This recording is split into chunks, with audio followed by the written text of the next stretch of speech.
పాకిస్తాన్ నుంచి భారీ స్థాయిలో దాడులు జరిగినట్లు సమాచారం అందటంతో కేంద్ర ప్రభుత్వం అప్రమత్తమైంది. ఈ ఘటనకు సంబంధించిన కీలక వివరాలను కేంద్ర రక్షణ శాఖ మంత్రి రాజ్నాథ్ సింగ్ స్వయంగా ప్రధానమంత్రి నరేంద్ర మోడీకి వివరించారు. ఈ సమాచారం అందిన వెంటనే ప్రధానమంత్రి తాజా పరిణామాలను నిరంతరం పర్యవేక్షిస్తున్నారు, పరిస్థితిని నిశితంగా గమనిస్తున్నారని కేంద్ర వర్గాలు తెలిపాయి. ఈ క్రమంలో సరిహద్దు రాష్ట్రాల ముఖ్యమంత్రులతో ప్రధానమంత్రి మాట్లాడారు.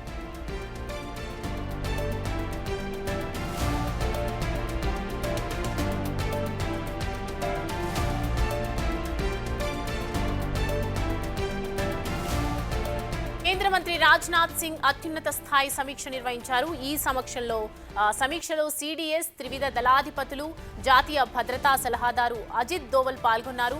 పాకిస్తాన్ దాడులను భారత సైన్యం సమర్థవంతంగా తిప్పికొడుతోంది.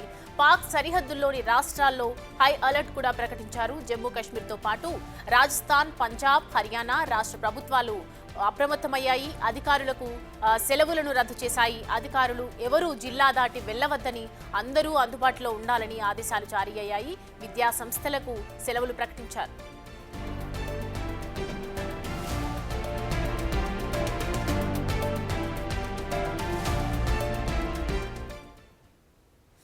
ఈ అంశానికి సంబంధించి పూర్తి డీటెయిల్స్ అందించడానికి మా ప్రతినిధి శివ జాయిన్ అవుతున్నారు లైవ్ లో. శివ, చూస్తున్నాం కదా పాకిస్తాన్ భారత్ మధ్య యుద్ధం హాట్ గానే సాగుతోందని చెప్పొచ్చు. అయితే ప్రజెంట్ అక్కడ సరిహద్దు రాష్ట్రాల్లో హై అలర్ట్ కూడా ప్రకటించారు. అయితే ఇటు జమ్మూ కాశ్మీర్ కానివ్వండి, అటు రాజస్థాన్ కానివ్వండి, ఇటు పంజాబ్, హర్యానా మొత్తం ఇక్కడ ప్రభుత్వాలు ఎలాంటి అప్రమత్తమైనటువంటి చర్యలు తీసుకుంటున్నారు? రైట్ సౌమ్య, ప్రధానంగా నిన్నటి నుంచి చూసుకుంటే కనుక జమ్మూ పైన ఇటు పాకిస్తాన్ డ్రోన్లతో దాడి చేసేందుకు ప్రయత్నించిన నేపథ్యంలో 8 మిసైల్స్ను అత్యాధునిక టెక్నాలజీతో మన S-400 సిస్టంతో వాటినంతా కూడా గగనతలంలోనే వాటిని కూల్చేసిన పరిస్థితి కనిపిస్తుంది. దాని ద్వారా ఎటువంటి ప్రభావం అనేది పడలేదనేది కూడా చెప్తున్నారు. దాని తర్వాత మరికొన్ని మిసైల్స్ను ప్రయోగించిన నేపథ్యంలో యూరి సెక్టార్లో ఒక మహిళ మరణించినట్టు తెలుస్తోంది. మరొకరికి గాయాలైనట్టు కూడా అధికారిక ప్రకటన ప్రభుత్వం చేసింది. అంటే ఆ వాహనంలో వెళ్తున్న నేపథ్యంలో షెల్ను ప్రయోగించి వారిపై దాడి చేశారు. దాడి చేసిన నేపథ్యంలో బేగం అనే ఒక మహిళ చనిపోయినట్టు తెలుస్తుంది. ఏదైతే నర్గీస్ బేగం మృతి చెందింది, మరో మహిళ కూడా గాయపడ్డారు. అంటే వాహనంలో వెళ్తున్న సందర్భంలో వారు యూరి సెక్టర్పై దాడి చేశారు. ఆ వాహనం పైన అటాక్ జరిగిన నేపథ్యంలో ఒక మహిళ చనిపోయారు. ఇప్పటి వరకు అయితే అందిన సమాచారం మేరకు మాత్రం ఒకరు మాత్రం చనిపోయారు, ఒకరికి గాయాలయ్యాయి. ఎక్కడ కూడా ఎవరికి ఎటువంటి నష్టం జరగలేదనేది కూడా ప్రభుత్వం చెప్తా ఉంది. అయితే ఏ ఒక్క ప్రయోగం చేసినా కానీ, ఏ ఒక్క దాడి చేసినా దాన్ని గట్టిగా తిప్పికొట్టే ప్రయత్నం అయితే భారత్ చేస్తుంది. దాంట్లో భాగంగానే యాంటీ డ్రోన్స్ను వినియోగిస్తుంది.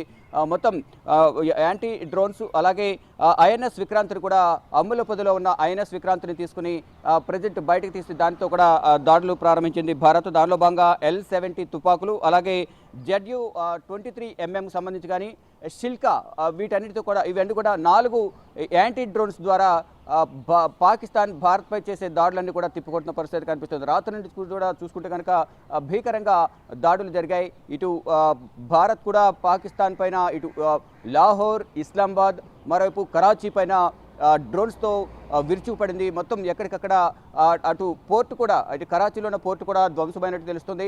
మరోవైపు ఇటు భారత్కు తోడు ఆ సొంత దేశంలో అంతర్యుద్ధం కొనసాగుతుంది.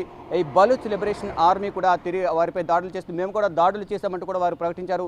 2 దాడులు చేసినట్టుగా వారు చెప్తున్నారు. మరోవైపు ఏదైతే పాకిస్తాన్ ప్రధానమంత్రి షెహబాజ్ షరీఫ్ నివాసానికి అతి సమీపంలో దాదాపు 15 నుంచి 20 కిలోమీటర్ల సమీపంలో బాంబ్ బ్లాస్ట్ జరిగింది.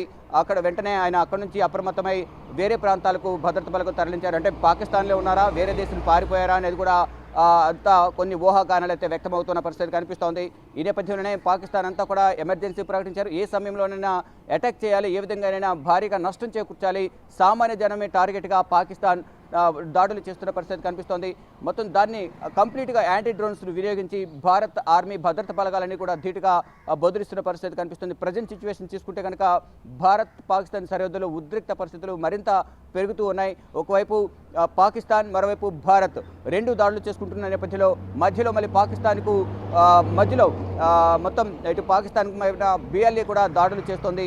గత కొంతకాలంగా కూడా పాకిస్తాన్ ఆర్మీపై BLA దాడులు చేస్తుంది. మరోవైపు TPT, తెహ్రీక్ తాలిబాన్ పాకిస్తాన్ కూడా, ఈ 2 కూడా మొత్తం పక్కలో బల్యంలాగా కూడా సొంత దేశంలోని ఈ రెండు తయారయ్యాయి. రెండు కూడా పాకిస్తాన్ సైన్యంపై దాడులు చేస్తున్నాయి. అంటే ఒకవైపు బలూచ్ లిబరేషన్ ఆర్మీ దాడి చేస్తుంది, మరోవైపు భారత్ కూడా దాడి చేస్తున్న పరిస్థితి కనిపిస్తుంది. ఇక ఏదైతే షహబాజ్ షరీఫ్ నివాసం వద్ద ఏదైతే బాంబ్ బ్లాస్ట్ జరిగిందో అక్కడ దాడి అనేది బలూచ్ లిబరేషన్ ఆర్మీ చేసిందా, ఇటు భారత్ చేసిందా అనేది కూడా తెలియాల్సి ఉంది. కానీ ఇప్పటికే షహబాజ్ షరీఫ్ అజ్ఞాతంలోకి వెళ్ళిపోయారు. ఇప్పుడు ఆర్మీ చీఫ్ కూడా అజ్ఞాతంలోకి వెళ్ళిపోయారు. దానిలో ఉన్న కీలక నేతలందరూ కూడా భయపడి వేరే వేరే ప్రాంతాలకు తరలి వెళ్ళిపోతున్న పరిస్థితి కనిపిస్తోంది. అంటే కొంతమంది బంకర్లోకి వెళ్ళారంటూ కూడా చెప్తున్నారు. మరి కొంతమంది సమీపంలో దేశానికి పారిపోయారనే మరొక సమాచారం అయితే అందుతోంది. కానీ దీనికి సంబంధించి అధికారిక ప్రకటన అయితే రావాల్సి ఉంది. కానీ పాకిస్తాన్ మాత్రం ఏదో ఒక విధంగా సాధారణ ప్రజలు టార్గెట్గా చేసుకుని దాడులు చేస్తున్న పరిస్థితి కనిపిస్తోంది. మొత్తం S-400, L-17, ZSU-23 మరియు షిల్క్ అనే యాంటీ డ్రోన్స్ను వినియోగించి ధీటుగా పాకిస్తాన్కు సమాధానం ఇస్తున్న పరిస్థితి కనిపిస్తోంది. మరోవైపు ప్రజెంట్ సిచ్యువేషన్ ఏ విధంగా ఉంది ఏంటి అనే దానిపై ఎప్పటికప్పుడు ప్రధాని నరేంద్ర మోడీ అజిత్ దోవల్ నుంచి సమాచారం సేకరిస్తున్నారు. మరోవైపు రక్షణ శాఖ మంత్రి మొత్తం అందరితో సమావేశం నిర్వహించారు. ప్రజెంట్ సమావేశం కొనసాగుతున్న పరిస్థితి కనిపిస్తోంది. మొత్తం ఏదైతే CDS అంటే సెంట్రల్ డిఫెన్స్ దళాలు కానీ త్రివిధ దళాధిపతులతో రక్షణ శాఖ మంత్రి సమావేశమయ్యారు. సమావేశం వారి నుంచి కొంత ఫీడ్బ్యాక్ తీసుకుంటున్నారు. ఒకవేళ దాడి అనేది తీవ్రతరం చేస్తే కనుక పాకిస్తాన్ మనం ఏ విధంగా ఎటువంటి స్ట్రాటజీతో ముందుకు వెళ్ళాలి అనే దానిపై మాత్రం ప్రధానంగా వారందరితో చర్చిస్తున్నారు. మరోవైపు సమీప ప్రాంతాల సరిహద్దు ప్రాంతాల ప్రజలకు ఎటువంటి నష్టం జరగకూడదు, భారత్లో ఎటువంటి ప్రాణ నష్టం అనేది జరగకూడదు అనేది కూడా భావిస్తున్నారు. దానిలో భాగంగానే మొత్తం గుజరాత్ కానీ, రాజస్థాన్, పంజాబ్, హర్యానా, మరోవైపు పశ్చిమ బెంగాల్, ఉత్తరాఖండ్ ఈ సమీప ప్రాంతాల రాష్ట్రాలకు సంబంధించిన ప్రజలందరూ కూడా సురక్షిత ప్రాంతాలకు తరలించాలని కూడా ఆ రాష్ట్రాల ప్రభుత్వాలకు రాష్ట్ర ప్రభుత్వాలతో ఆదేశాలు జారీ చేస్తూ దానికి సంబంధించి 2 రోజుల క్రితమే కేంద్ర హోంమంత్రి అమిత్ షా ఇటు DGP, CS-లతో సమావేశమై వారందరికీ కూడా దిశానిర్దేశం చేసిన పరిస్థితి కనిపిస్తుంది. అంటే అత్యంత సమీపంలో ఉన్నారు కాబట్టి దాడులు అనేవి ఆ రాష్ట్రాల మీద ఎక్కువగా ఉండే అవకాశం ఉంటుంది కాబట్టి తగిన జాగ్రత్తలు తీసుకోవాలంటూ కూడా ఆదేశాలు జారీ చేశారు. దానికి అనుగుణంగానే అక్కడ జాగ్రత్తలు తీసుకుంటున్నారు. రాత్రి చూసుకుంటే కనుక ఇటు పంజాబ్ అలాగే రాజస్థాన్, ఇటు జమ్మూ పరిసర ప్రాంతాల్లో కూడా బ్లాక్అవుట్ కొనసాగించారు. ఎక్కడ కూడా కరెంట్ లేకుండా మొత్తం పవర్ కట్ చేశారు. ఎవరు కూడా బయటకు రావద్దు, అందరూ ఇళ్లలోనే ఉండాలంటూ కూడా సైరన్ మోగించారు. ఎప్పుడైతే డ్రోన్లు ప్రయోగించారో అప్పుడే సైరన్స్ మోగించి పవర్ కట్ చేసి అందరూ కూడా ఇళ్లలోనే ఉండాలంటూ కూడా ఆదేశాలు జారీ చేసిన పరిస్థితి కనిపిస్తోంది. ఏ ఒక్కరు కూడా బయటకు రావద్దు అంటూ కూడా ఆదేశాలు జారీ చేశారు. మరోవైపు భారత్ పాకిస్తాన్ సరిహద్దు ప్రాంతాల సమీపంలోని యూరి సెక్టర్, రాజౌరి సెక్టర్, పూంచ్ సెక్టర్లో ఉన్న ప్రజలను కూడా ఇప్పటికే సురక్షిత ప్రాంతాలకు తరలించారు. మరోవైపు జమ్మూ కాశ్మీర్ సీఎం ఓమర్ అబ్దుల్లా రాత్రి జరిగిన ఘటనపై మొత్తం ఆ జమ్మూలో పర్యటించి ప్రజల సిచ్యువేషన్ ఏ విధంగా ఉంది, ప్రజలు ఏ విధంగా ఉన్నారనేది కూడా అక్కడంతా పరిశీలిస్తున్నారు. ప్రజలకు ధైర్యం చెప్పే ప్రయత్నం అయితే ఆయన చేస్తున్నారు. ఎవరు కూడా భయపడాల్సిన అవసరం లేదు, మన భారత ఆర్మీ ధీటుగా సమాధానం చెప్తుంది, అందరూ కూడా ప్రభుత్వం ఇచ్చే గైడ్లైన్స్ను తప్పనిసరిగా పాటించండి, ఎవరు కూడా రోడ్లపైకి తిరగొద్దంటూ కూడా వారందరికీ ఓమర్ అబ్దుల్లా, జమ్మూ కాశ్మీర్ సీఎం ఓమర్ అబ్దుల్లా వారందరికీ కూడా సూచించారు. ఏటా ప్రతి ఒక్క చోట కూడా సరిహద్దు రాష్ట్రాలకు సంబంధించిన సీఎంలు కూడా రాష్ట్ర ప్రభుత్వాలు సెక్యూరిటీ అంతా కూడా ప్రజలందరూ కూడా ఒకటే విన్నపిస్తున్నారు, ఎవరు కూడా బయటకు రావద్దు. ఇప్పుడు యుద్ధ వాతావరణం కొనసాగుతుంది కాబట్టి ఎప్పుడు ఎటు నుంచి డ్రోన్స్ దాడి చేస్తాయో తెలియదు కాబట్టి అందరూ కూడా తగిన జాగ్రత్తలు తీసుకోవాలి, ప్రభుత్వానికి సహకరించాలని కూడా వారందరూ సూచిస్తూ ఉన్నారు. మరోవైపు పాకిస్తాన్కి సంబంధించి సరైన బలం లేకపోయినప్పటికీ ఏదో ఒక విధంగా దాడి చేయాలి, సామాన్య ప్రజలపై దాడి చేసి నష్టం చేకూర్చాలనేది కూడా ఒక నిర్ణయానికి వచ్చింది. అంటే యుద్ధం చేసి ఎలాగో గెలవలేము కానీ నష్టాన్ని అనేది మిగల్చాలి భారత్కు అనేది కూడా వారు భావిస్తున్నట్టుగా తెలుస్తుంది. దానికి సంబంధించి నిపుణులు కూడా అదే అంచనా వేస్తున్నారు. కానీ వాళ్ళు ఏదో ఒక విధంగా డ్రోన్స్ను ప్రయోగిస్తున్నారు. HQ-9 ఇది రష్యా ఇటు చైనా నుంచి తెచ్చుకున్న HQ-9 ప్రయోగించిన నేపథ్యంలో నిన్న అది గగనతలంలోనే భారత్ ఆర్మీ కూల్చేసింది. ఎక్కడ కూడా అవి చైనా నుంచి తెచ్చుకున్న ఏ ఒక్క డ్రోన్ కూడా మిసైల్ కూడా పనిచేసిన దాఖలాలు కనిపించడం మొత్తం కూడా సరిగా ఎక్కడ కూడా టెక్నాలజీ పరంగా చూసుకుంటే మొత్తం కూడా ఫెయిల్డ్గా డ్రోన్స్ అనేది తెలుస్తోంది. అందువల్ల దాని ప్రభావం అనేది ఎక్కడ కూడా భారత్ మీద లేదు అనేది కూడా నిపుణులు చెప్తున్నారు. దానిలో భాగంగానే ఇటు చైనా రాయబారితో పాకిస్తాన్ ప్రభుత్వం కూడా మరొకసారి సంప్రదింపులు జరిపింది. ఏదైతే HQ-9 డ్రోన్స్ ఏవైతున్నాయో మిసైల్స్ దాని గురించి ప్రధానంగా వారితో చర్చించినట్టు తెలుస్తుంది. ఇంకా అత్యాధునిక టెక్నాలజీ ఉన్న ఆ డ్రోన్స్ను పంపించాలంటూ కూడా వారితో మాట్లాడినట్టు కూడా తెలుస్తుంది. మరోవైపు మధ్యలో పెద్దన పాత్ర పోషిస్తూ అమెరికా ఎవరు కూడా యుద్ధం చేయొద్దు, శాంతియుత వాతావరణంలో పరిష్కారం చేసుకుందామంటూ కూడా వారు కోరినట్టు కూడా తెలుస్తుంది. అంటే రాత్రి విదేశాంగ శాఖ మంత్రితో ఇటు ఆర్మీకి ఇటు ఇతర అధికారులతో కూడా ప్రధానంగా చర్చించిన తర్వాత ఇటు అమెరికా ప్రభుత్వ సంబంధించిన కార్యదర్శి ఇటు విదేశాంగ మంత్రితో చర్చించారు. అంటే యుద్ధం వద్దు, శాంతియుత వాతావరణంలో సామరస్యపూర్వకంగా చర్చించుకుందాం అంటూ కూడా తెలియజేసినట్టు కూడా తెలుస్తుంది. కానీ ఇటు వారు కవింపు చర్యకు పాల్పడుతున్నారు. ఉగ్రవాదానికి సంబంధించి మేము ఉగ్రవాద స్థావరాలను మాత్రమే టార్గెట్ చేశాము, ఉగ్రవాదాన్ని సంబంధించి ఎన్నిసార్లు వారికి ఫిర్యాదు చేసినా వారు దానికి సంబంధించి ఎటువంటి చర్యలు తీసుకోలేదు. ఇప్పుడు పైగా పెహల్గాంలో దాడి చేసిన నేపథ్యంలో సామాన్య ప్రజలు 26 మంది మృతి చెందారు. కాబట్టి వారు ఉగ్రవాదాన్ని నిర్మూలించేందుకు చర్చకు సిద్ధమైతే దానికి సంబంధించి చర్చించడానికి సిద్ధమే. కానీ వాళ్ళు ఉగ్రవాదంపై అంటే ఉగ్రవాద ఆస్తులు కాపాడడానికి ఇప్పుడు యుద్ధానికి దిగుతున్నారు. అంటే ఏదైతే మేము మొదటి నుంచి కూడా ఉగ్రవాద స్థావరాల టార్గెట్గా మేము పనిచేస్తాము, వాటిపై దాడి చేస్తాము, భూతాపితం చేస్తామంటూ కూడా భారత ప్రభుత్వం చెబుతున్నప్పటికీ కూడా ఎవరైతే ఉగ్రవాదులు చనిపోయిన తర్వాత లాంఛనాల ప్రకారం ప్రభుత్వ లాంఛనాలతో వారికి దగ్గరుండి పాకిస్తాన్ జాతీయ జెండాను వారి పార్థివ దేహాల మీద అంటే చనిపోయిన వారి మృతదేహాల మీద ఉంచి వారికి నివాళులు అర్పించారు. ఆర్మీకి సంబంధించిన కీలక అధికారులు, ఉన్నత స్థాయి అధికారులందరూ కూడా ఈ అంత్యక్రియలో పాల్గొనడం కానీ వారిని పట్టుకుని ఓదార్చడం, హాస్పిటల్లో ట్రీట్మెంట్ ఇప్పించడం. మరోవైపు జైషే మహమ్మద్ చీఫ్ మసూద్ అజార్కు సంబంధించిన సోదరుడు కూడా గాయాల పాలైన నేపథ్యంలో అతని మిలిటరీ హాస్పిటల్లో ఉంచి దగ్గరుండి మిలిటరీ వాళ్ళే వారికి ట్రీట్మెంట్ ఇప్పించడం. ఇదంతా కూడా పాకిస్తాన్ ఉగ్రవాదుల్ని వెనుకుండి నడిపిస్తుంది అనేది కూడా ప్రధానంగా అందరూ భావిస్తున్నారు. దానికి సంబంధించి ఒక ఫోటోను కూడా నేను విదేశాంగ శాఖ కార్యదర్శి విక్రమ్ మిశ్రీ కూడా మీడియా సమావేశంలో చూపించారు. అంటే ప్రపంచం మొత్తం దీన్ని చూడాల్సిన అవసరం ఉంది. ప్రపంచం అంతా కూడా విమర్శిస్తూ ఉంది. ఇది ఎక్కడా కూడా ఈ పోకడలు ఎక్కడా చూడలేదు. ఉగ్రవాదులకు వెనుకుండి పాకిస్తాన్ ఈ విధంగా వ్యవహరిస్తుంది అనేది కూడా ప్రధానంగా అందరూ భావిస్తున్నారంటూ కూడా భారత ప్రభుత్వం కొన్ని విమర్శలు చేసింది. ప్రపంచవ్యాప్తంగా కూడా ఈ అంత్యక్రియలకు సంబంధించి సైనికులు పాల్గొనడం అనేది విమర్శల పాలవుతున్న పరిస్థితి కనిపిస్తుంది. అంటే ముప్పేట విమర్శలు, దాడులు అనేది కొనసాగుతున్నప్పటికీ కూడా వంకర బుద్ధి అనేది ఎక్కడ పాకిస్తాన్ వేయటం లేదు.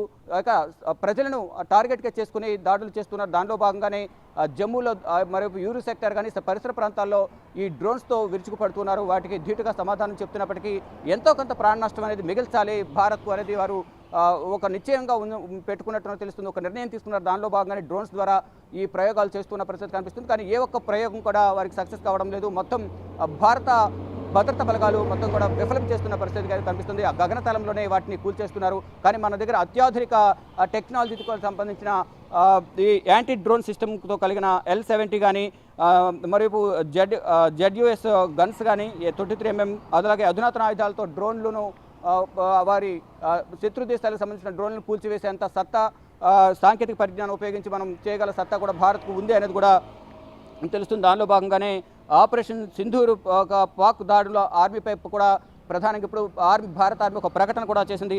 పాకిస్తాన్ సాయుధ దళాలు నిన్న మధ్యరాత్రి పశ్చిమ సరిహద్దు వెంబడి డ్రోన్లు, ఆయుధ సామగ్రితో అనేక దాడులు చేశాయి.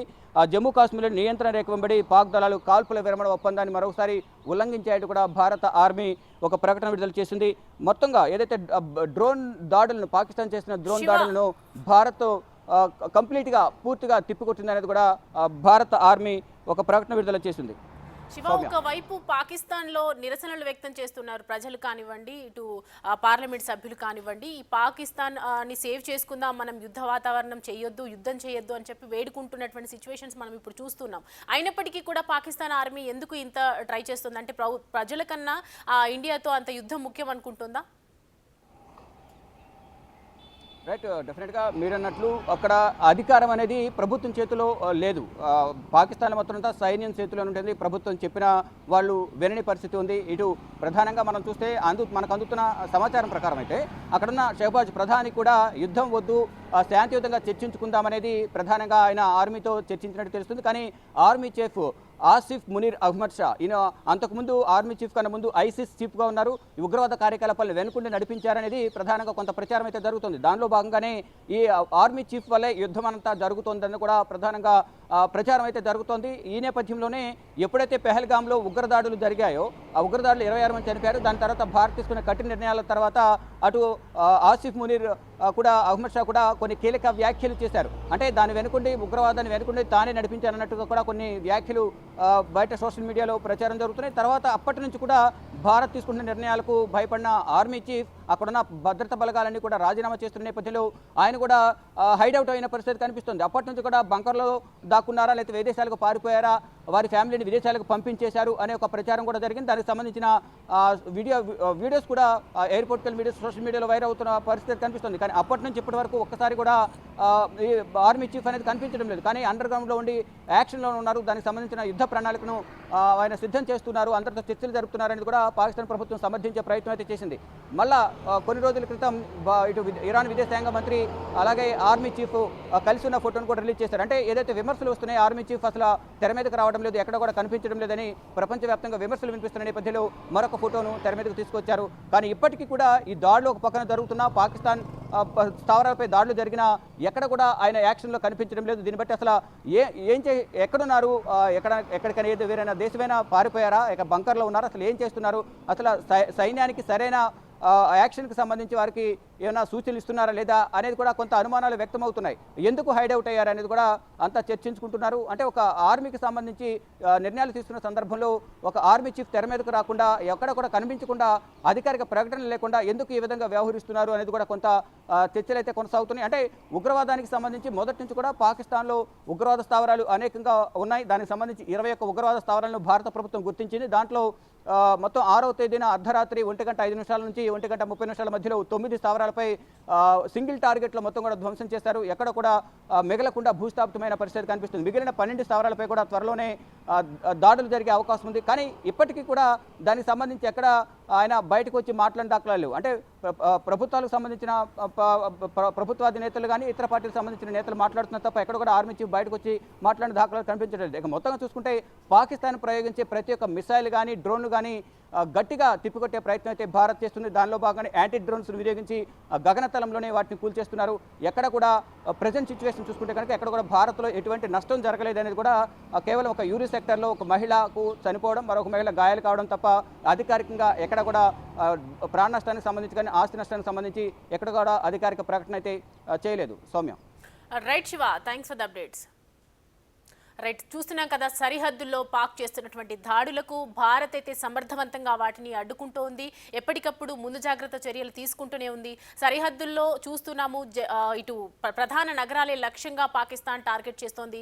ఎప్పటికప్పుడు కేంద్రం కూడా దీనికి అలర్ట్ జారీ చేస్తోంది. ప్రజలు ఎప్పటికప్పుడు అప్రమత్తంగా ఉండాలి, ఎవరిళ్లలో వాళ్ళే ఉండాలని చెప్తూ ఉంది కేంద్ర ప్రభుత్వం. సో దీనికి సంబంధించి ఇంకా బ్రేకింగ్స్ నడుస్తూనే ఉంటాయి, ఎప్పటికప్పుడు అప్డేట్స్ ఇస్తూనే ఉంటాము. సరిహద్దుల్లో జరుగుతున్నటువంటి ఇండియా పాకిస్తాన్ యుద్ధ దాడుల నేపథ్యంలో భారత్ ఆర్మీ ప్రకటించినటువంటి ప్రతి ఒక్క అనుసరించాల్సిన అవసరం ఉంది ఎంతైనా కూడా.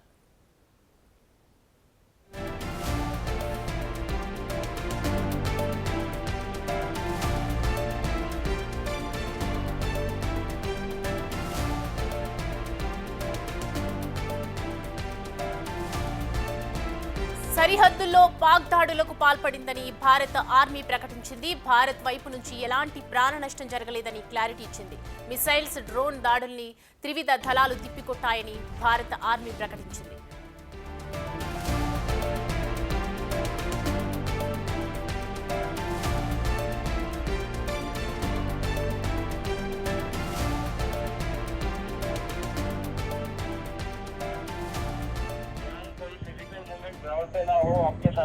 You see that, sir, blinking thing?